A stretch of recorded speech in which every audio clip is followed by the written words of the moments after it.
අපේ පාර්ලිමේන්තුවේ අයවැය කියවමු. ඊට බදු ප්‍රතිපත්ති වගේ දේවල් දානවා නේද? ඔන්නෝම ළමයි දේශපාලන පරිසරයක් කියන්නේ යම්කිසි ව්‍යාපාරයකට බලපාන විවිධ ප්‍රතිපත්ති හා විවිධ තීන්දුව තීරණ ගන්න සාධක අයත් පරිසරයට අපි කියනවා මොන පරිසරයක් කියලාද? දේශපාලන පරිසරයක් කියලා. මොකක්ද දේශපාලන පරිසරයක් කියලා කියන්නේ ළමයි? යම්කිසි ව්‍යාපාරයකට බලපාන විවිධ ප්‍රතිපත්ති හා තීන්දුව තීරණ ගනු ලබන සාධක අයත් පරිසරය. මොකද්ද දේශපාලන පරිසරය කියන්නේ?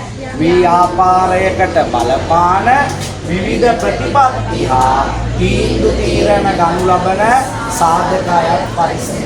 තේරුණාද? ඒතර අයවැය ප්‍රතිපත්ති, බදු ප්‍රතිපත්ති, ආනයන අපනයන ප්‍රතිපත්ති, ඔය වගේ විවිධ ප්‍රතිපත්ති ගත්තොත් ඒවා අයිති වෙන්නේ මොන පරිසරයටද?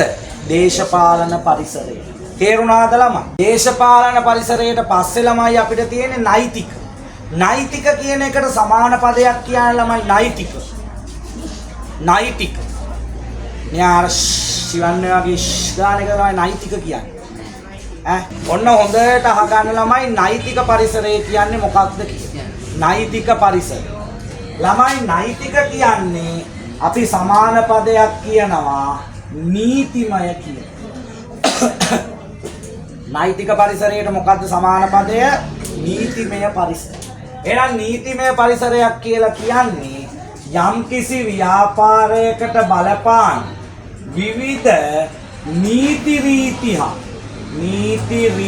හා විවිධ අනපන සම්පාදනය කරන සාධක අයත් පරිසරයට අපි කියනවා නෛතික පරිසරයක්. මොකද්ද නෛතික පරිසරයක් කියන්නේ?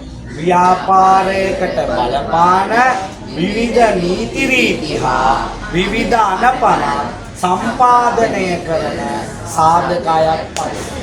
මොකද්ද නෛතික පරිසරයක් කියන්නේ?